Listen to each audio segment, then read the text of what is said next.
स्वागत है आप सभी का हमारे YouTube चैनल सफलता तक में। आज के सेशन में हम देखेंगे फीटर सेकेंड ईयर का इंजीनियरिंग ड्राइंग। तो आज हम लोग देखते हैं, देखिए फीटर सेकेंड ईयर का इंजीनियरिंग ड्राइंग में थ्रेड है, एक चैप्टर है थ्रेड, और थ्रेड के बारे में हम लोग चर्चा करेंगे, जानकारी लेंगे। इस पर कुछ ऑप्शनल क्वेश्चन आएंगे, उसको भी बताएंगे, तो इस वीडियो पर बने रहिए। देखते हैं हम लोग थ्रेड्स क्या होते हैं। मैकेनिकल इंडस्ट्री में थ्रेड्स का एक अपना विशेष स्थान है। थ्रेड्स का यूज हम दो पार्ट्स को टेम्परेरी जोड़ने में करते हैं। अब पहला याद रखिए कि थ्रेड्स का जो यूज है वो टेम्परेरी जोड़ने में किया जाता है। थ्रेड्स दो तरह के होते हैं, एक एक्सटर्नल थ्रेड और एक इंटरनल थ्रेड। एक्सटर्नल थ्रेड हम लोग पिछली कक्षाओं में पढ़े होंगे कि जो बाहर चूड़ी काटा जाता है उसे एक्सटर्नल थ्रेड बोलते हैं, और जो अंदर काटा जाता है उसे इंटरनल थ्रेड बोला जाता है। तो आइए देखते हैं एक्सटर्नल और इंटरनल थ्रेड्स क्या होते हैं। देखिए, किसी गोल बेलनाकार जाप, जिसे देखिए एक बेलनाकार जाप हम बना रहे हैं,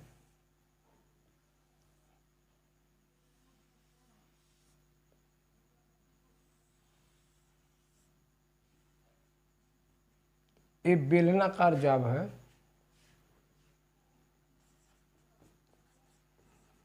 बेलनाकार सिलेंड्रिकल, इसके ऊपर चूड़ी कट जाए इस तरीके से,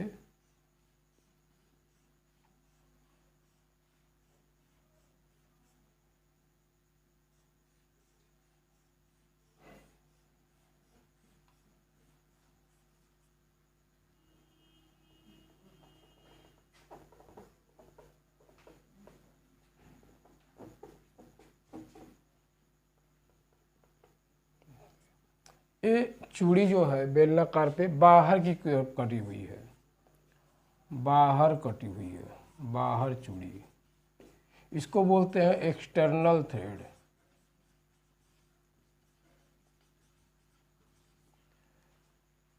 जाप के बाहर चूड़ी कटी रहती है उसको एक्सटर्नल थ्रेड बोलते हैं।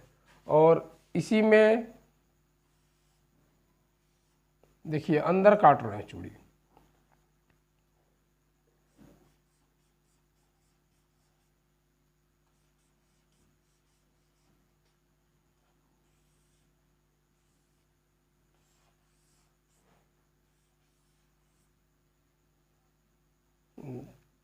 ये चूड़ी देखिए अंदर कटी हुई है, एक अंदर कटी हुई है। ये भी गोलाकार जाप है, इसके अंदर चूड़ी कटी हुई है, इसको बोलते हैं इंटरनल थ्रेड। यानी किसी सिलेंड्रिकल जाप या किसी गोल जाप के बाहरी तल पर जो कटा रहता है चूड़ी, उसको हम एक्सटर्नल थ्रेड या बाहरी चूड़ी कहते हैं। और जो अंदर कटा रहता है अंदर की तरफ, ये जाके इसके अंदर आके बैठ जाएगा, अंदर जो कटा रहता है उसे इंटरनल थ्रेड बोलते हैं। एक्सटर्नल थ्रेड जनरली आप देखिए एक बोल्ट बना हुआ रहता है इस तरीके से,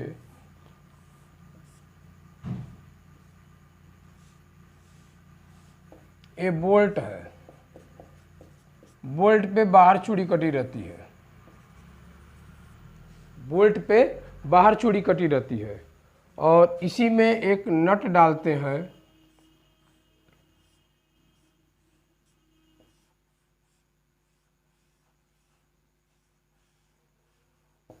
इस पर अंदर चूड़ी कटी रहती है, ये बोल्ट हो गया और ये नट हो गया। नट में अंदरूनी चूड़ी कटी रहती है, इंटरनल थ्रेड होता है। बोल्ट में एक्सटर्नल थ्रेड होता है। इसी पे जाके इस पर बैठा देंगे जब, तो देखिए वो नट जा करके यहाँ पे बैठ गया इसी चूड़ी पर। ये नट लगा हुआ है, ये क्या है, ये नट है। ये बोल्ट है।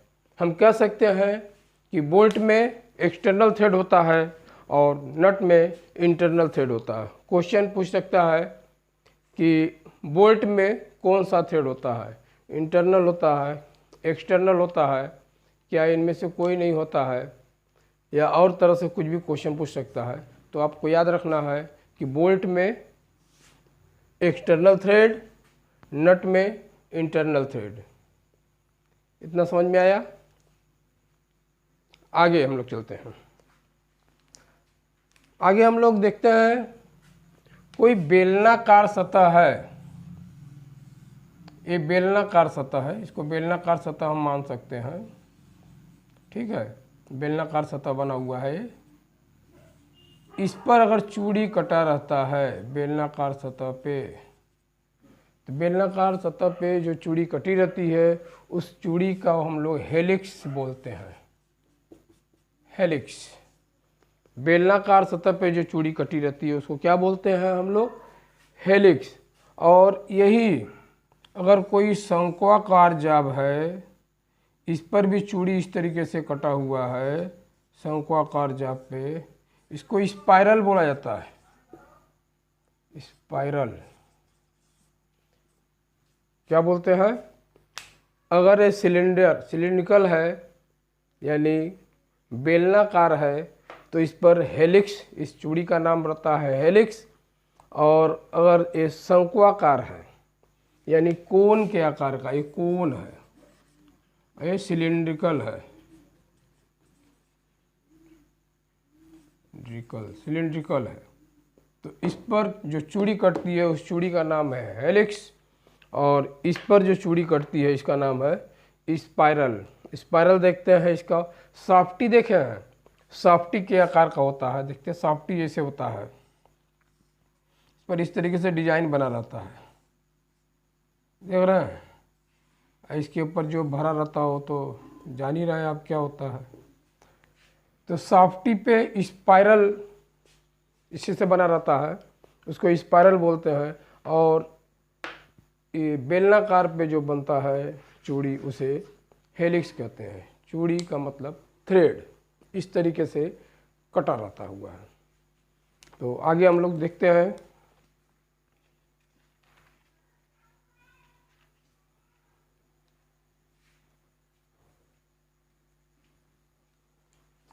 यदि किसी बेलनाकार चूड़ी पर चूड़ी का हम विस्तार करें, बेलनाकार चूड़ी को यदि हम खोलें पूरा, ऐसे तरह से पूरा खोल दें, तो ये जो चूड़ी बनती है, ये वाली जो चूड़ी बनती है, ये चूड़ी का विस्तार देखिए। बेलनाकार सतह पे जो चूड़ी बनती है वो इस तरीके से समकोण के रूप में बनती है। बेलनाकार सतह के पर चूड़ी का विस्तार एक समकोण का निर्माण करती है। समकोण, इस एंगल को हम हेलिक्स एंगल बोलते हैं। हेलिक्स एंगल या हेलिक्स कोण। बेलनाकार सतह की जो परिधि होती है इसको परिधि बोलते हैं। ये जो परिधि एक चक्कर लगाता है ना, इसको ये परिधि बोलते हैं। इसको परिधि का 2 पाई r होता है, तो यहाँ से लेके यहाँ तक एक परिधि होता है 2 पाई r। और एक पिच, यहाँ से लेके यहाँ तक को एक पिच बोलते हैं। यानी एक थ्रेड जितना दूरी पे होता है उसको हम पिच बोलते हैं। पिच इसको बोलते हैं। ये लंब है, लंब को यहाँ पे पिच बोल दिए। और चूड़ी की जो ये गहराई, ये लंबाई होती है, इसको हम बोलेंगे, चूड़ी की लंबाई को कर्ण के रूप में लेते हैं। ये चूड़ी की लंबाई,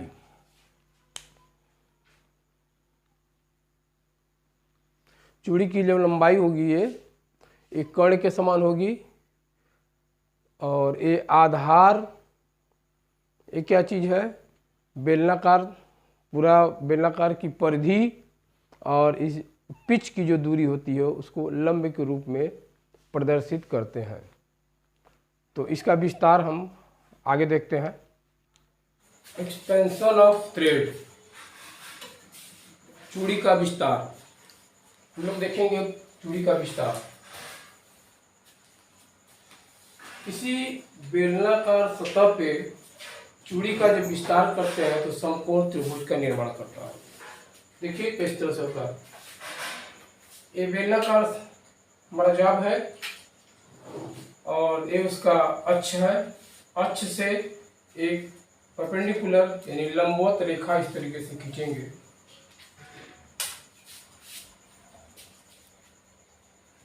ये लंबवत है यानी अक्ष से 90 डिग्री के कोण पे बन रहा है। और उसके बाद ये जो चूड़ी कटी हुई है इस तरीके से इसको आगे बढ़ाएंगे। एक एंगल यहाँ पे मिल गया, अल्फा एंगल, इसको हेलिक्स बोलते हैं। इस एंगल को क्या बोलते हैं? हेलिक्स।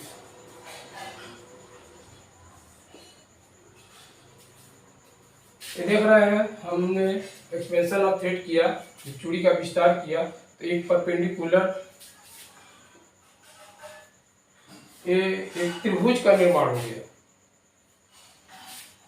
ये 90 डिग्री है। त्रिभुज का इसे आधार बोलते हैं। ये त्रिभुज का कर्ण है और ये लंब है। ये थ्रेड है, थ्रेड कटी हुई है। थ्रेड की यहाँ से लेके यहाँ तक की दूरी को पिच बोला जाता है। ये दूरी यहाँ से लेके यहाँ तक को पिच बोलते हैं। इसे पी से प्रदर्शित किया जाता है। तो ये पिच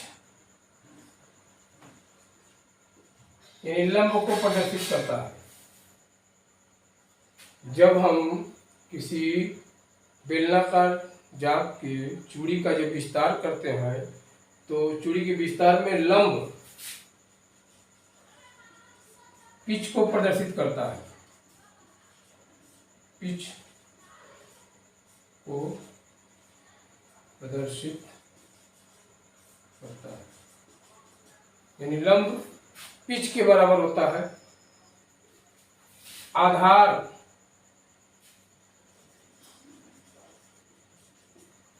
ये जो बेलनाकार जाब है इसकी परिधि यानी यहाँ से लेके यहाँ तक घूमने पे एक चक्कर लगाने पे जो होता है उसको बोलते हैं परिधि यानी सर्कमफेरेंस। परिधि आधार के बराबर होगा। ये परिधि को 2πr बोलते हैं। बेलनाकार जाब का यहाँ से लेके यहाँ तक इसको डायमीटर बोलते हैं यानी व्यास का आधा 2r तो हो गया 2πr। परिधि को πd भी लिख सकते हैं। तो आधार किसके बराबर हो गया? आधार हो गया परिधि के बराबर।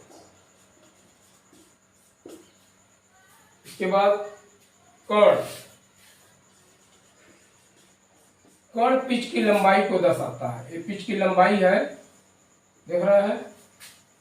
कर्ण पिच की लंबाई को दर्शाता है।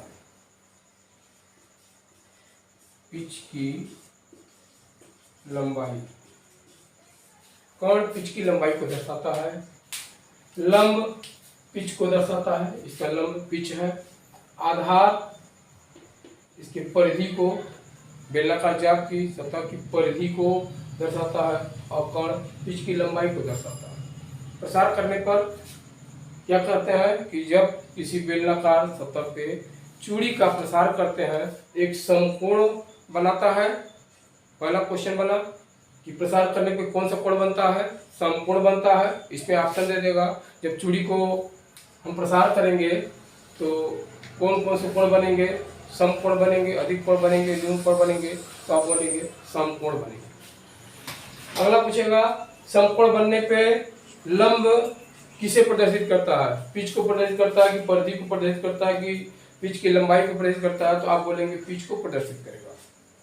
इसी तरीके से आधार पे क्वेश्चन पूछ देगा कि आधार किसे प्रदर्शित करेगा? तो आप बोलेंगे परिधि को प्रदर्शित करेगा। या फिर ऑप्शन इस टाइप से दे देगा कि 2πr या πd। इस तरीके से क्वेश्चन पूछ देगा। इसके बाद हम लोग इसके थ्रेड्स के एलिमेंट्स के बारे में जानकारी लेंगे। तो अगला हम लोग देखेंगे थ्रेड्स के एलिमेंट।